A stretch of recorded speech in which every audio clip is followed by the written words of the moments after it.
Oh, I got it.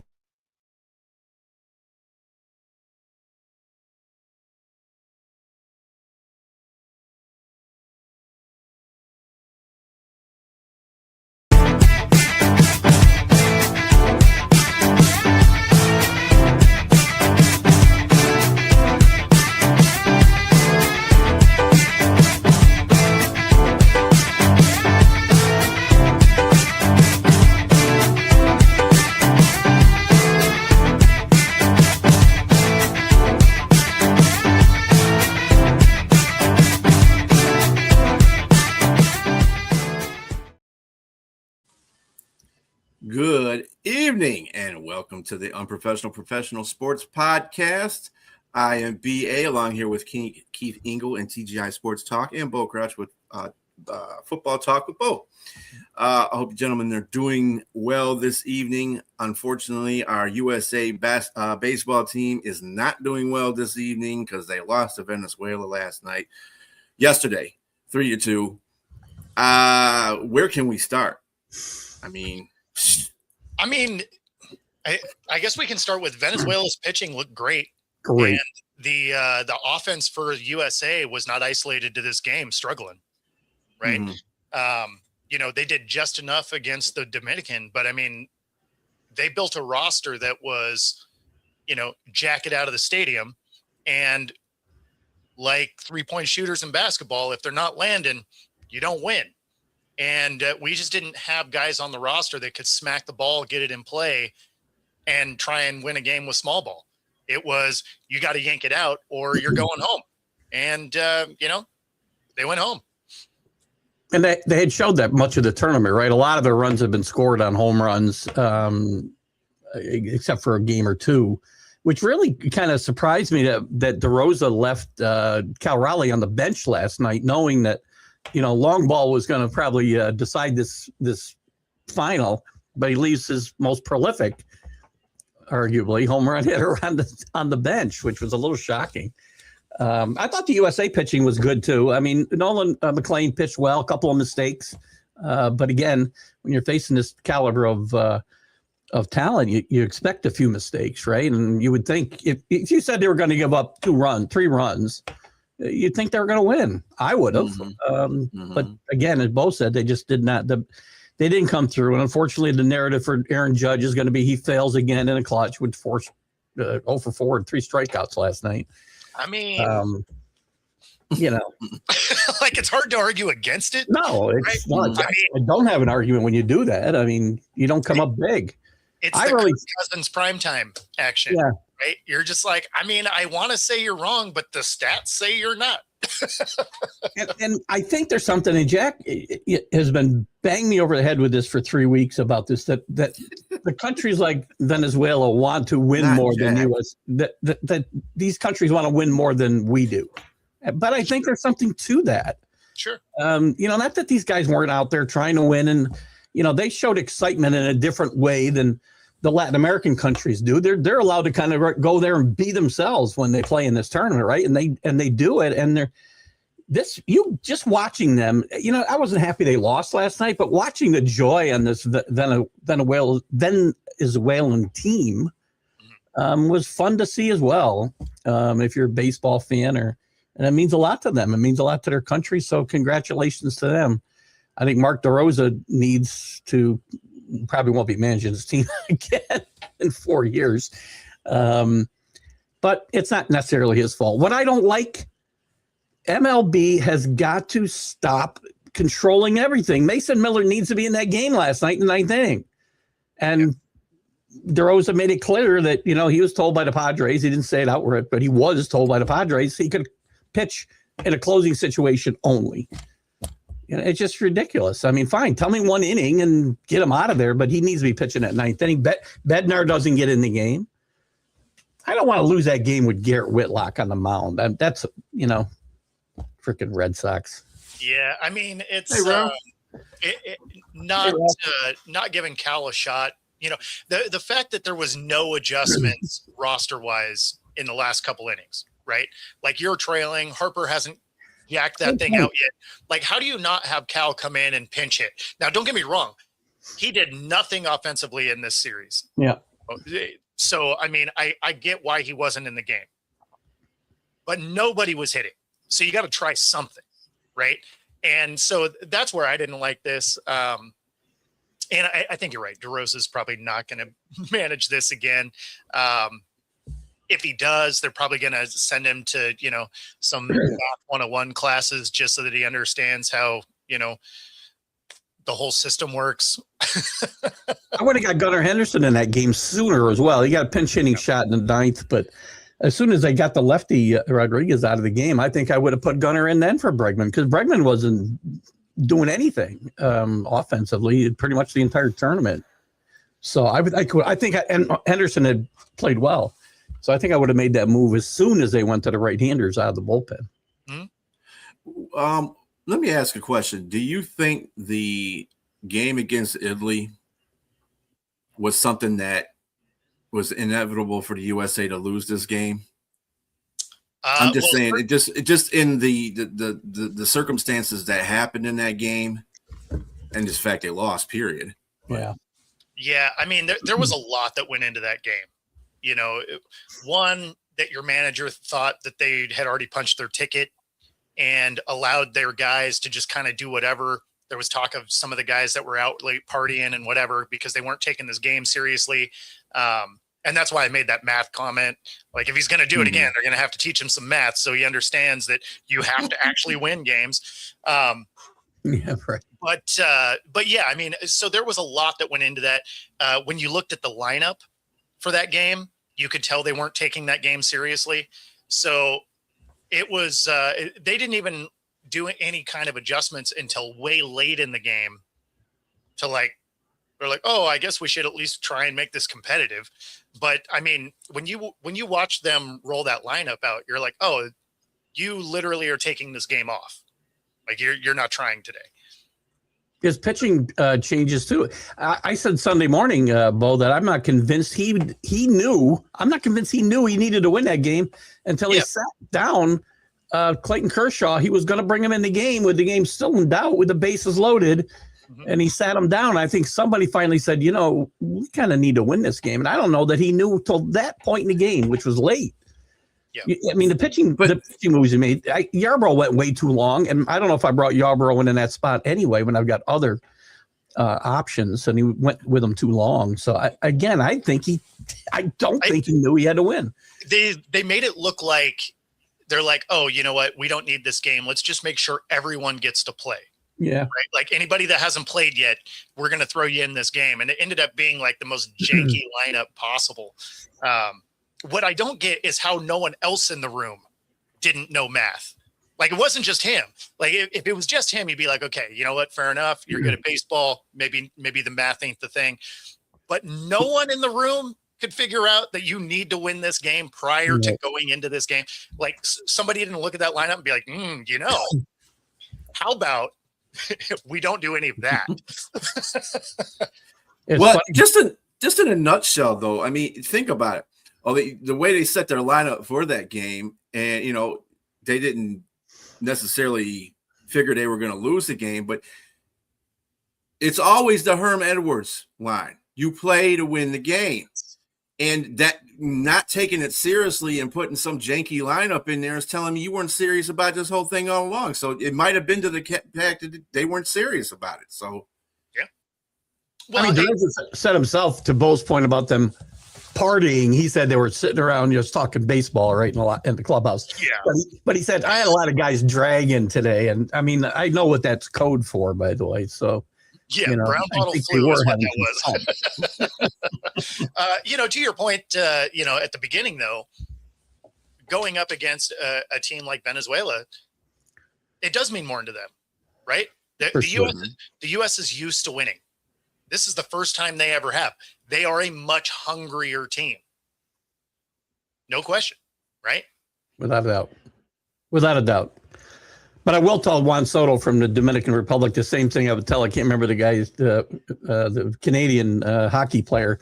After you lose, you don't say, I think we showed everybody in the world tonight who the best team in baseball is. You just lost. All I need to do is look at the scoreboard. Yep. It's not you. lackluster performances. That catches up to them when it needs to be counted. And yeah, I mean, I think in general, the public felt the same way about the WBC as a USA. I'm talking about Americans in general. I'm not saying all Americans. I think Americans are always pushing for the USA to win and win out. But at the same time, it's not the Olympics. I think we had this conversation before. It's not. If it was the Olympics, the level of excitement might be a little bit higher. But it's just like, I don't know, man. I really wasn't. I paid attention to it partially, kind of like the American team did to their whole thing. So, I mean, I was partially involved, but I wasn't that involved. If it was the Olympics, I would definitely be nose deep in that. Yes. Well, I was 100% sold. I watched all the games basically. Not even if the U.S. wasn't playing, I'm still watching games because that's much better baseball to me than exhibition league games in Florida or in Arizona. But I think the time of year that they play this, and it's very hard. I know would be very hard to do. They're not going to shut down, baseball for an extra week at the All-Star break and not play an All-Star game, I suppose, every 4 years. But to me, you need to do something like that because part of this is, first of all, the pitchers are always ahead of the hitters right this time of year, right? And the hitters kind of showed that for the U.S. anyway, if not the rest of the world. Yeah, it is unfortunate timing for sure, but at the same time, I mean, you have a lot of vets on that team, right? Like it's not like you had a bunch of rookies that you're just like, oh, you're having to figure it out. These guys knew this was coming, right? So I mean, like if you needed to do some extra work to get your hitting in line prior to this, it seems like you'd want to. I don't know. Again, I'm mildly competitive. If I'm playing, I want to win. Yeah, you're right. Yeah, I would assume that if you were playing in a world event such as that and you were representing your country, you would want to win, no matter if you thought you were going to be able to skate in or not. Just win. Just show up. Play the game to win. I'm not understanding where the US's philosophy was in that whole series. But like Robert, this is what I mean about fans. They really care about their team. They don't really care about the WBC. They just as long as their guys are not, don't get hurt and come back and play. They're worried about World Series and stuff like that. They're not worried about the WBC. You get hurt in spring training just as easy as you can get hurt. This is true. I don't buy any of that. That's what I was going to say. Like this, even if you do get hurt now, you're still going to be like, baseball's a marathon. Yeah. Like you can get hurt and be out for 3 months and still have half the season. Like, you'll be fine. But now for me, like whether it's a football championship or cornhole in somebody's backyard, I'm there to win. Right. Exactly. Yeah. I mean, that's the competitive side of every, what's normal in people that have played sports before. So, or anything really, to tell you the truth. But I mean, sports, most likely people that are very competitive want to win. And I don't understand where the mindset was of Team USA. I really it's Major League Baseball. It's the teams themselves that are putting too many restrictions on, especially the pitchers, obviously. And I know they got to keep them healthy, but I'll go back to the Mason Miller thing. You can't pitch unless you're behind in this game. I'm only going to let you pitch him in a safe situation. And the who was the manager for Venezuela was Soto? Can't remember his name now. Was it? Pujols, right? Pujols was the Dominican Republic. That's right. But they were talking this morning about how he was on the phone with like 5 different managers last night, a Major League Baseball manager, or I should say, with the organizations to find out who he could pitch and how he could use them in his bullpen last night. So that's got to be an outrageous undertaking for these guys managing these teams when you can't have any autonomy, basically, right? Yeah. So they have to make some changes here somehow. Come on, Robbie. You don't want your all-star pitcher to get hurt. Come on. He's good for one win every or 5 games. At least, I like don't a know. week. I'm looking at it as if you accept the task to go play in this thing, then if You're you get all hurt, in. you get hurt. You're all in. Yeah, like go win the thing. I didn't like Stop Justin worrying about your Rogers. contracts. Stop worrying about the teams you got to go back to play. That I think that's all in their head as well. It's more the contracts. If they get hurt. Rob, you were talking about Cal. Are we just ignoring the fact that the Mariners had a player on virtually every team? Every team, I think, yeah. Like there was maybe the Italians. 18 Mariners within the Mariners organization playing in the WBC. So, like, if you care about players, you got to care about all of them, right? I don't care about what do we care about older players? If you're there to play, it doesn't matter whether you're young, old, or in between. Who cares?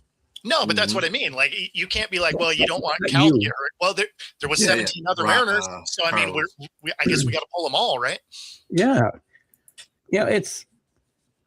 there were some good things in this tournament, though. The tournament itself is certainly worthwhile, and it's exciting and it's fun because you get to see these countries that really want to win. And they still have the same things to go through, by the way. Everybody played for Team Italy, then plays in the Major League Baseball organization, had to abide by the same stuff. And Italy's a great story.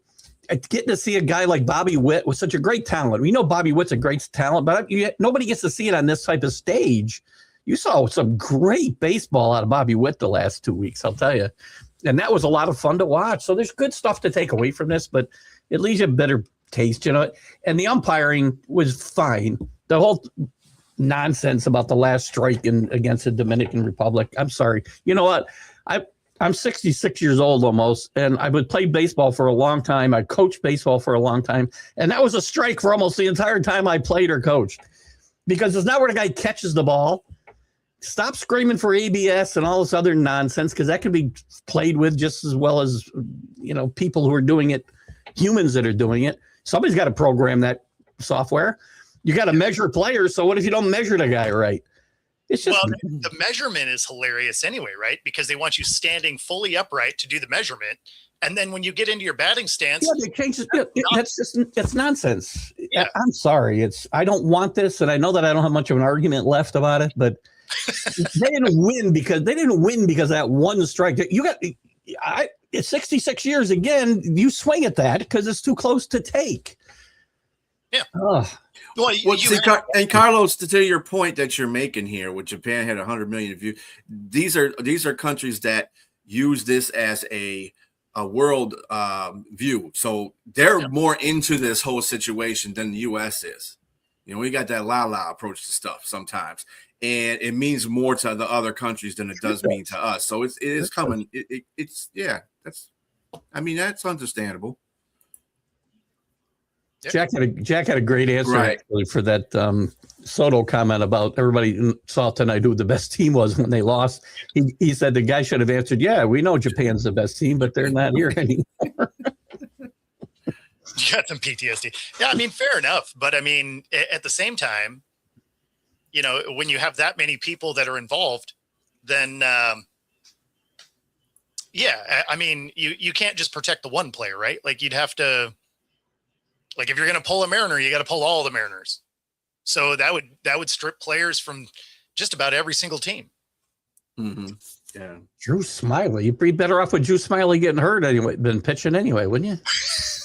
There's a name from a blast from the past right there, Drew Smiley. We're going to stop this tournament because Drew Smiley got hurt? Come on. All right. Robert, you're better than that. Drew Smiley on top of it. It's not good to see any player hurt, and I'm not saying that. I don't see guys get hurt. No question there, Carlos. The best team won, right?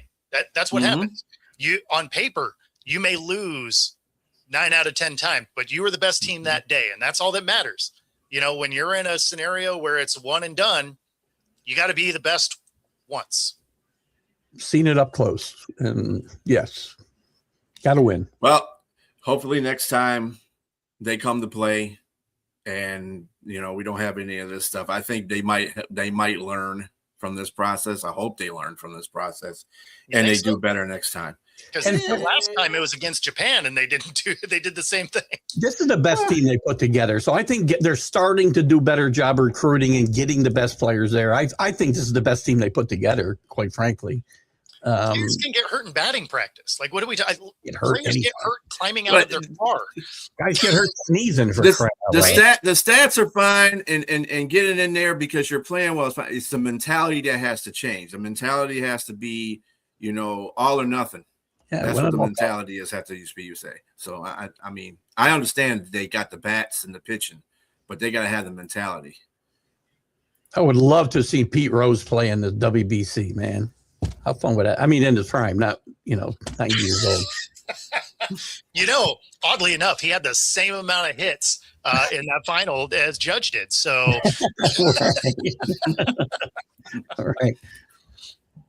all right. On to March Madness, which has begun with the first four. The two games that have already happened were the Texas beats NC State 68-60. They will be going ahead to play in the West, BYU 6 seed in the West. And it was a really good game. Actually, both these games yesterday were really, really good. Now, I don't know how that's going to translate when they have to play in the tournament, but it's not. I usually feel if they're that close in the first four, they're probably going to be pretty much mushed when they get into the actual tournament. So there was that one, and there was also Howard beating UMBC. And Keith, what does UMBC stand for? Because you're near there. Oh Jesus, I don't remember now. Good, you don't. It's something Maryland, Baltimore, University of Maryland, Baltimore College, I think. Yep. I'm like close. Good job. Wait. You have university and college in the same title? No. Yeah. Well, it's Maryland. They don't. Maryland. Yeah. No, I mean that's odd, right? It is odd. Pick one or the other. I will not disagree. That's odd. Yes. And the prize for Howard beating UMBC is number 1 seed in Michigan in the Midwest. So congratulations. You're on your way home. It was nice for you to show up. Yes. Anyway.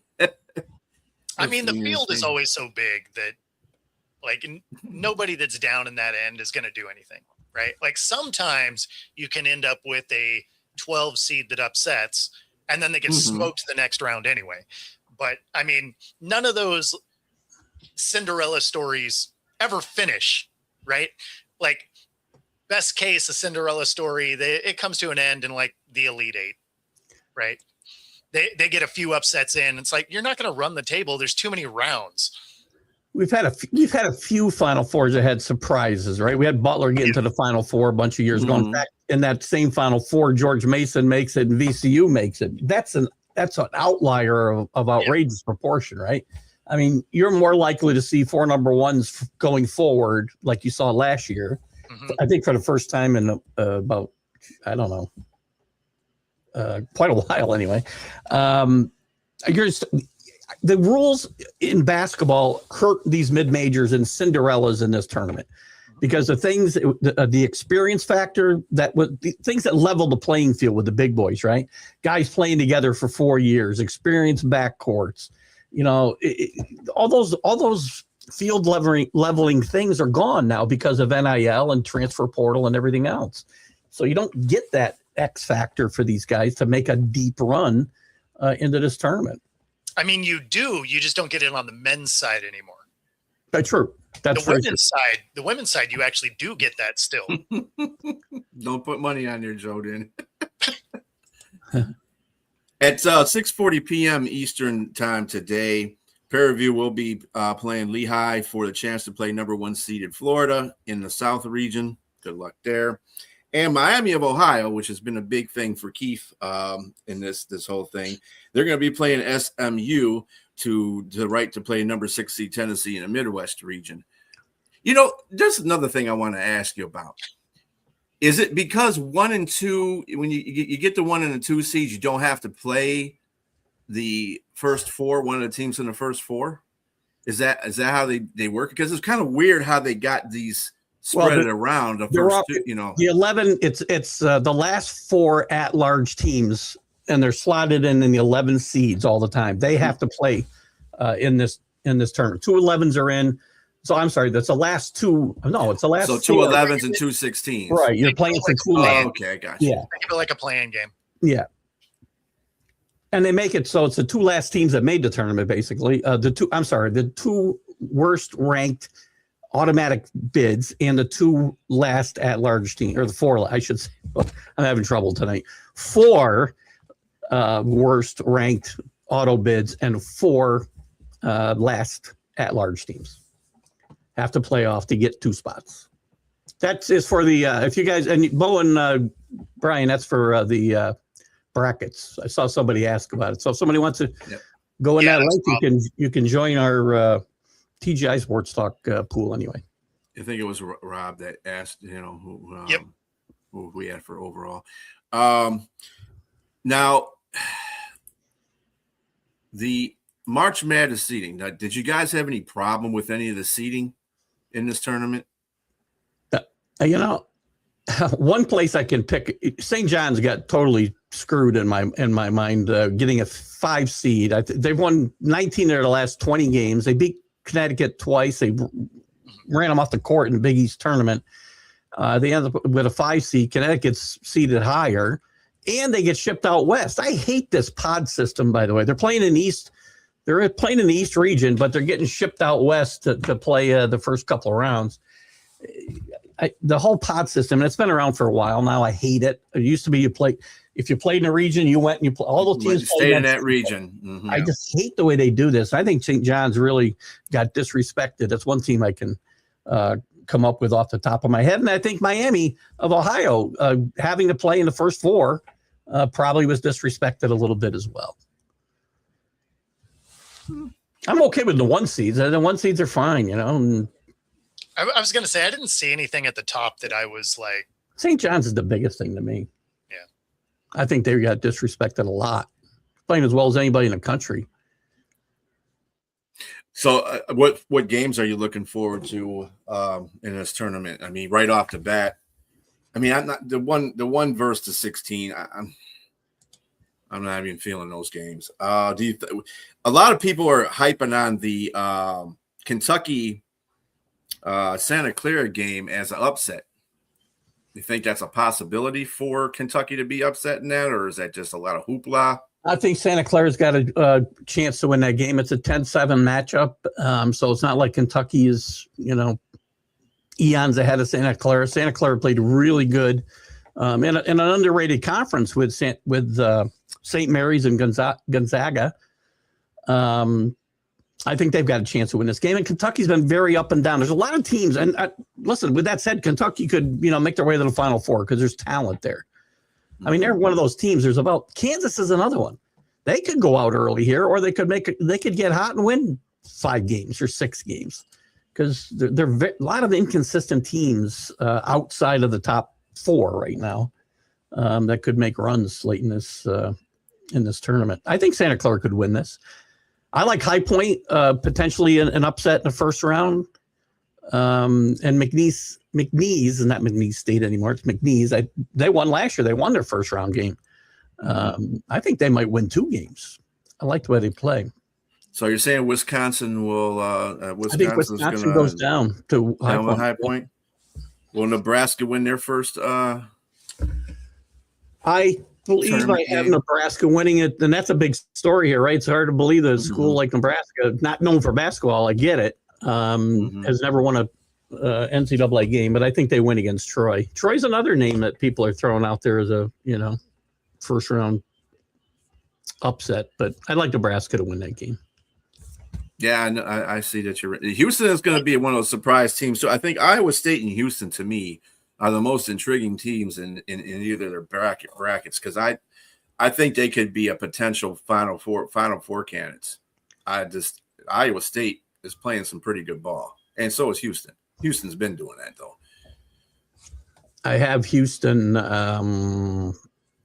getting to the Final Four, but losing. I got Houston versus Duke. Yeah. Actually, in my bracket, I haven't completed anything yet, really. I've just completed two sides, the East and the South. I actually got Vandy upset in Florida again. Oh, really? And then Houston, smacks Vandy. So there you go. Well, I mean, I don't know. Like for me, I want to see the Zags do something, right?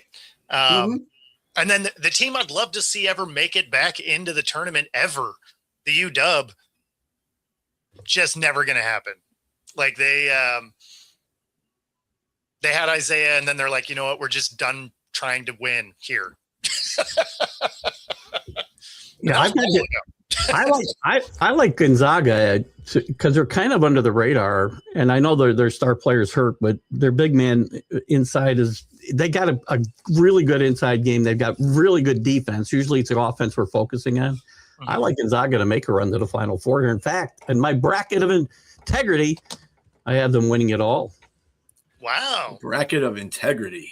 Interesting. I have St. John's, Florida, Gonzaga, and Michigan in the Final Four.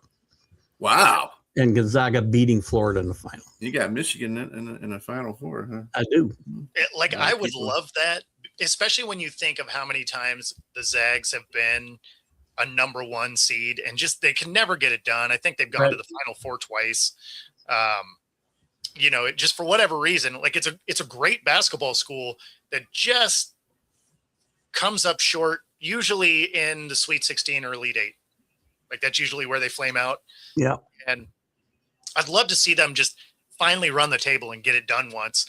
This isn't that year, but it would be cool if they pull it off once.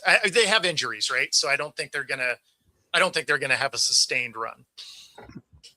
Yeah, I was kind of disappointed this year because one of my favorite teams that I like to have in the NCAA tournament is Xavier. Xavier did not do very well this year, and that was kind of, bad for me because I like Xavier. They usually are a pretty good basketball program, but they just didn't get done this year. So they often play well in the tournament too. They get to the Sweet 16 fairly consistently once they get in.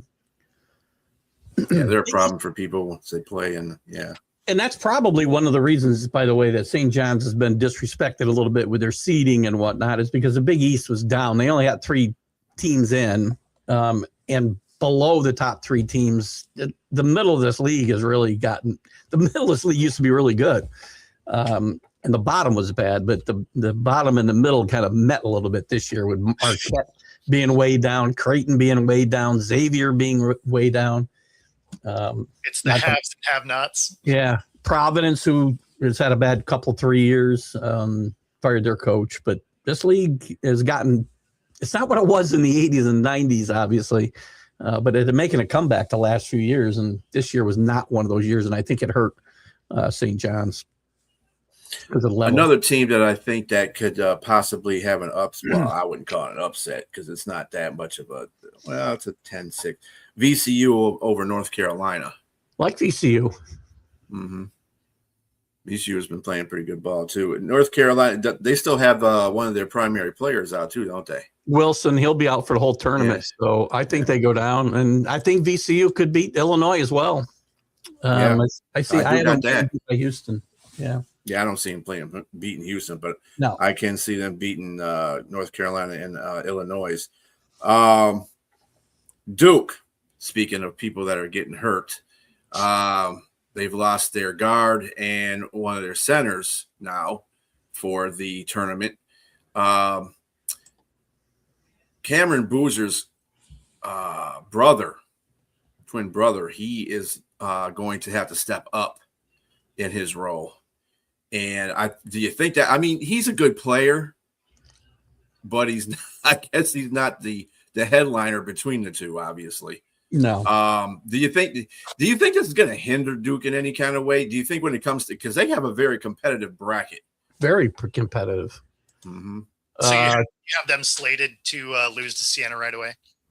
No. As much as I'd like to see the Saints, because they're about 10 minutes from my house, pull an upset, and they do have some wins in this tournament. They've won 4 times in the NCAA tournament. It's not going to be today. they're going to get beat up pretty good tomorrow. Yeah. I think it's tomorrow. I think Duke loses to St. John's in the. I think it would be the Elite Eight where they can meet. Yeah. Yeah, I got. That's going to answer your question. Actually, it's going to affect them obviously because I mean they had a nail biter against Florida State in the ACC tournament. They did end winning the tournament, but they certainly weren't as good as they've been here these last couple of months with Foster out specifically and some of the other guys we talked about. So, but John Shire's a good coach. He'll find a way to keep this team competitive and I'm not going to be shocked if they get to the Final Four, quite frankly. I just think St. John's, Rick Pitino's doing a great job, as he always does, wherever he goes.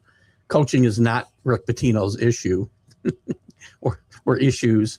It's not one of them. And he's done a great job. And I think this might be the year St. John's finally makes the run. I thought they'd make last year, actually, for his best team. Yeah, they got quite a few really good teams in the East bracket. Louisville, MSU, UCLA, UConn.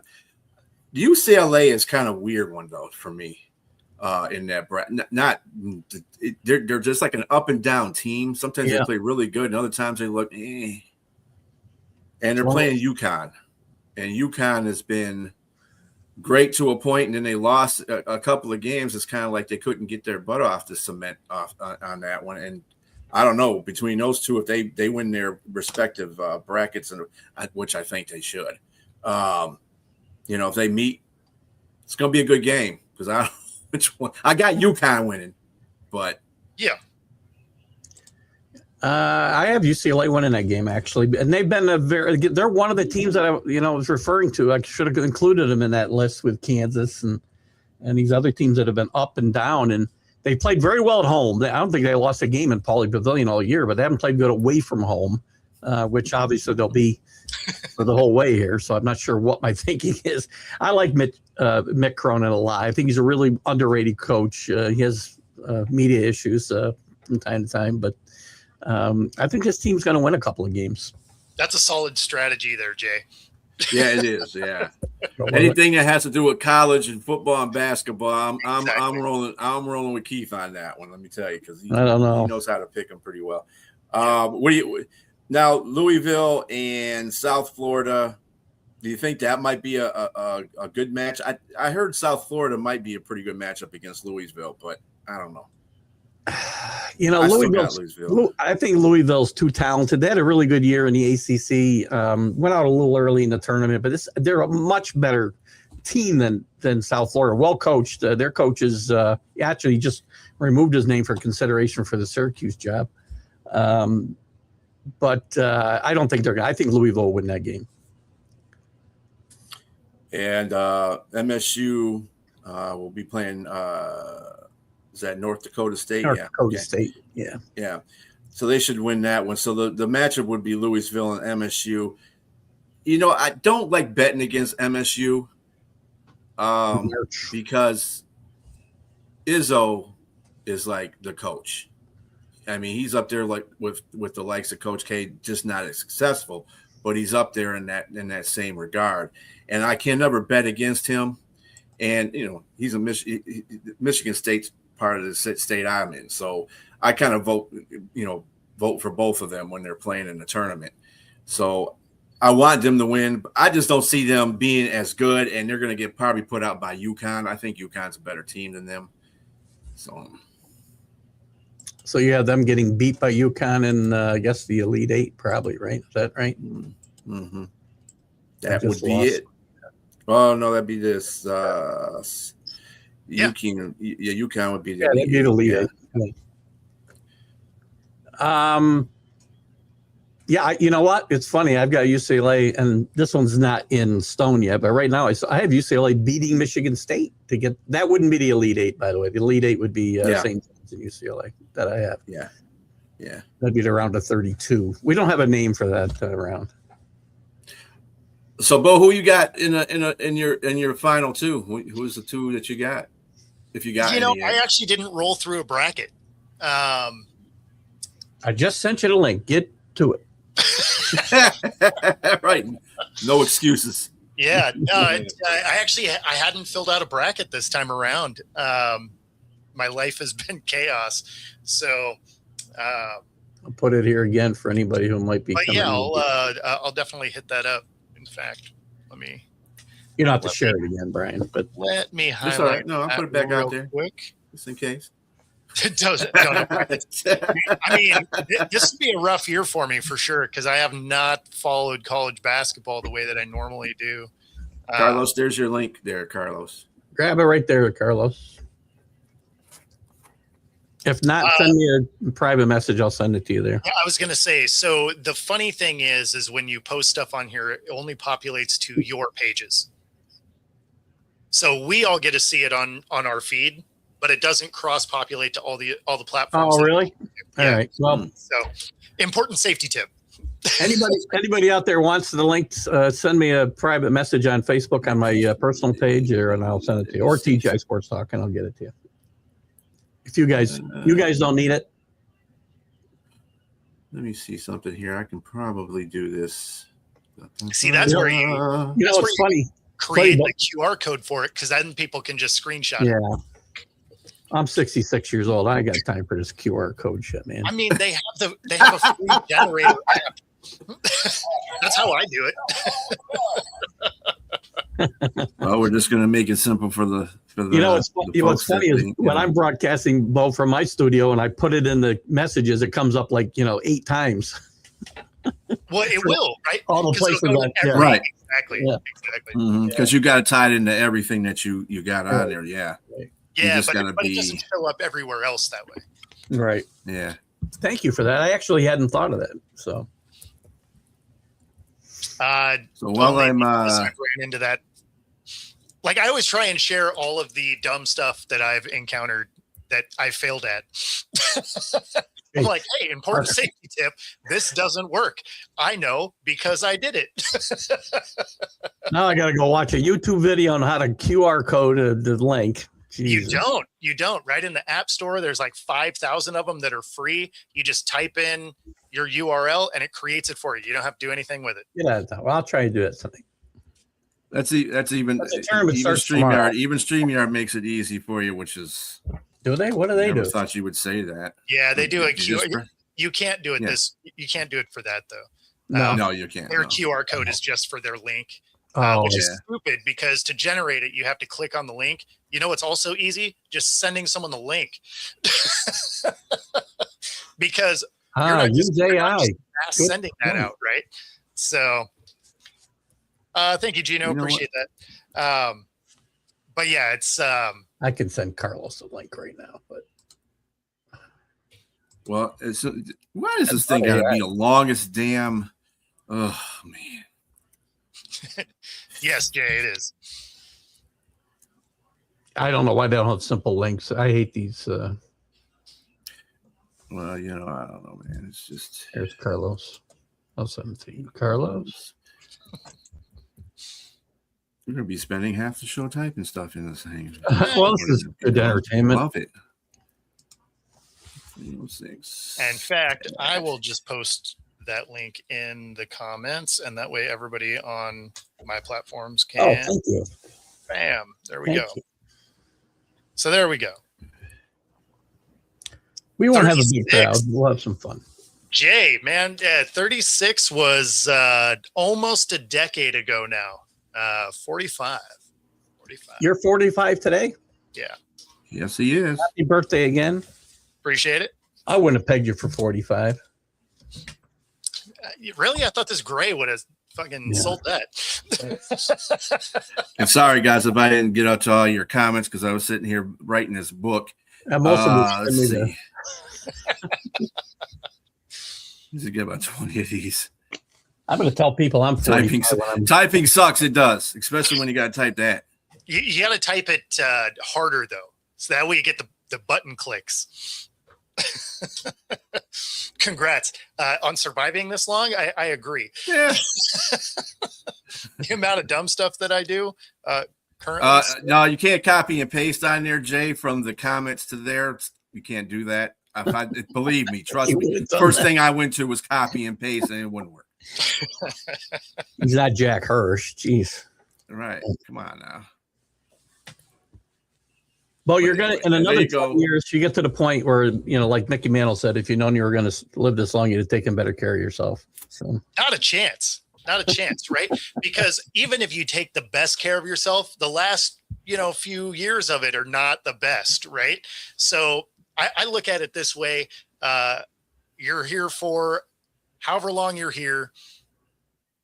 Go beat the thing up. You get kicked off anyway. So rather than try and stroll across home plate, slide into that thing, just beat up.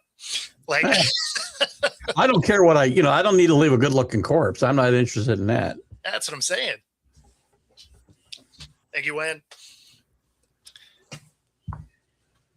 I don't know what's going on over there, Jay. Who knows? Anyway, positivity. Hey, put a little hand when you're as old as all of us as in here. I mean, I don't know how old you guys are in the comment section, but I know I'm 56. You say Keith's 65 and Bo's 45. So we got all the decades, the last 3 decades covered. There you go. We do. So yeah. If Jack were here, we'd have the decades. No, I don't. Like the 30s covered. Right. 30s. You sure it's 30s or I think when it the was Bible was 30s created. and the 30s. Thinking more when the Bible was created, but let's see here. Well, we're gonna move on from the. He sees part of this show and is like, I hate these guys. He does. You're right. He does. That's why he gives us so much crap on the other shows, That's right. I settle him down on Friday morning, so by Sunday he's not too pissed off. So there you go, Rob Dizzle. He'll be 44. Nice. So you guys are old. Fellow 80s kid. There you go. I'm always asking my commenters how old they are. My HR department's all over me for that. So we're just going to hit up on a little bit of NBA news and some NHL news. Just for the NBA, just keep it in mind that the Eastern Conference is still led by the Pistons, followed by Boston, New York, Cleveland, Toronto, and Orlando in the top 6 spots. As far as the Western Conference is concerned, OKC, who's already clinched, San Antonio, LA, Houston, Denver, and Minnesota are your top 6 teams in the West. Didn't like the fact that the Pistons lost to Toronto the other night. I don't know what they were doing, but they came back and won yesterday. Does anybody have any variables in how the Eastern Conference could go? Because kind of the West is kind of like a 4-team race to me. I think that maybe the Eastern Conference is too. I do. I think it's a 4-team race. I think the Celtics might be the favorite right now, quite frankly, once they get gelled completely. Every time I try to write my Knicks off, they win 4 or 5 in a row, which they've done now. Does it even matter, though? Is anybody from the East going to beat the West? No. Right. Exactly. I think the Celtics could possibly, if they gel the way I think they might, as we go down the stretch here, which we've only got I don't even know how many games are left. 20? Mm-hmm. Less than 20. Yeah. I mean, if they're going to do that, they're going to need Tanya Harding's hitman. Go do some knee adjustments. So we're already saying San Antonio and Oklahoma City is the championship. Well, as long as Jaylen Brown, and pardon my French, doesn't lose his shit again, we'll be fine. I don't know what's going on with the Celtics with Jaylen Brown, but he must have that leadership anxiety where I can't be the leader anymore, so I'm just going to act out, for my pops and stuff. I don't know what's going on with him, but he needs to calm that stuff down. He's been playing pretty good lately, though. I'm just giving him heck for that one game. Lakers have played well recently in the West. West. Lakers have played outstanding lately. Yes, they have. Let's see. As far as what was there? Who's got the winning streaks right now in the league? I think they've won 6 in a row, if I'm not mistaken. Let's see. Your Knicks have won 4 in a row in the East. The Atlanta Hawks. Look at them. They've won 10 in a row in the East. Let's see. I think that OKC has won 9 in a row. the top three teams have been playing really well. OKC's won 9 in a row, Spurs have won 3, and the Lakers have won 6 in a row. Of course, you have the worst team, Indiana Pacers. They've lost 14 in a row. And listen, the Wizards aren't going down without a fight, though. They've lost 13 in a row. Yeah, they're trying to compete for that last spot there. It might be tanking. I'm not sure. I don't, like to use that word lightly, but I don't think Adam Silver likes you using that word quacks too like much a duck. either. I mean, Yeah. you can It is try what and it is. stop it, but it's still going to happen. Mm-hmm. And on to your NHL. Let's see. In the standings for the Eastern, let me go by conference here. In the Eastern Conference, your top teams are Carolina, Buffalo, Tampa Bay, Montreal, Pittsburgh, and the Islanders. Wow, Detroit's really fall off. In your Western Conference, it's Colorado, Dallas, Minnesota, Anaheim, Edmonton, and Utah. The Mammoths of Utah. I think that's an appropriate name for them. Not the hockey team, It's just, I don't like it. Hey, I guess that Seattle and Detroit are trying to act the same because they're both being hideous right now. Yeah, I mean, somehow we're still holding that final wild card spot. It's funny, though, because going into last night's game, before getting smoked, the odds, right? They were what I think they were a point up or 2 points up. So now they're tied for that final spot. But going into the game, they were still only like I think it was like a 48% chance of making the playoffs, holding the wild card spot. So, it lets you know how hard their schedule is moving forward. They have the 4th hardest schedule to finish the season out. So the fact that they do have some, we'll call it inconsistencies in scoring, doesn't lend itself well for finishing strong.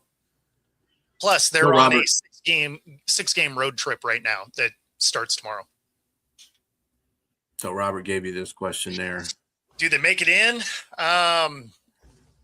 Man, it depends on which Kraken team shows up.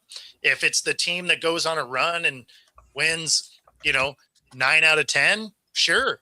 If it's the Kraken that randomly finds their way to the bottom of the bracket all the time, no.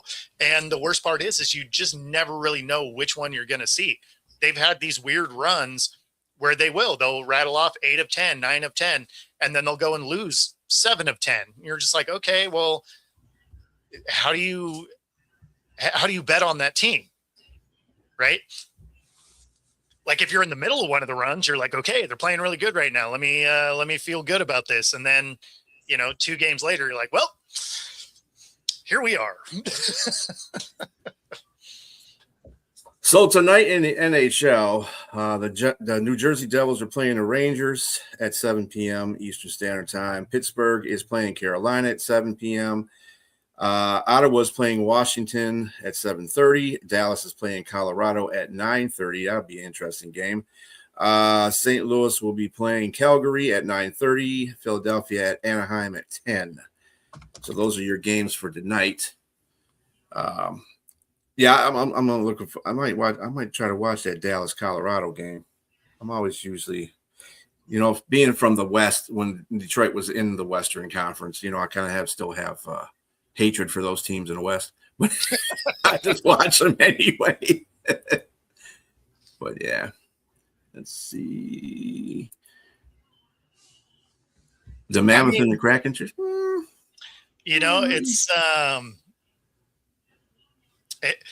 we're gonna get a team. The Sonics are gonna come back, so there's that. Oh yeah, yeah. I thought Adam Silver didn't like that. He doesn't. But the cities were selected, so now the official vote happens 24th, 25th. So are you going to keep the name Sonics? I mean, do you think they're going to keep the name Sonics? I'm going to put it to you that way. Do you think they're going to keep the name Sonics if they bring it to Seattle? Yeah. So part of the extra litigation that happened in 2008 after they moved the team was we get to keep our history. So initially, we didn't get to keep anything. And when they first did it, they actually changed the record books to say 79 was the Thunder championship. Yeah, no, it was hilarious. So that went to litigation. Seattle wins. We get our history back up to 2008. And so it's all of the name, likeness, and history up to that point. So yeah, it will be the Supersonics again. Oh, that's outstanding. Well, that's great. Oh, that's going to be real good. Maybe Sean Kemp can go in there and cut the go in there and cut the ribbon for the ceremony. There'd be him no and doubt. all his kids. Yeah. So honestly, are there enough snips in the net for that? I mean, there's the guys that would definitely be here for that opening ceremony would be Kemp, Peyton, Shrimp, and Coach Carl. Yeah. Those four guys have been the loudest proponents to get Seattle a team back. So there's no way that they're not involved in that opening ceremony in some way. No Slick Watts and Spencer Haywood? What's going on? What's that? Well, I mean, Slick Watt. Well, Slick might be dead. Yeah, I was going to say he did this year. Yeah, he did. Okay, so Slick can't make it, but let's get Spencer Haywood where he goes to. Wow, Keith. I'm going to go back to sleep.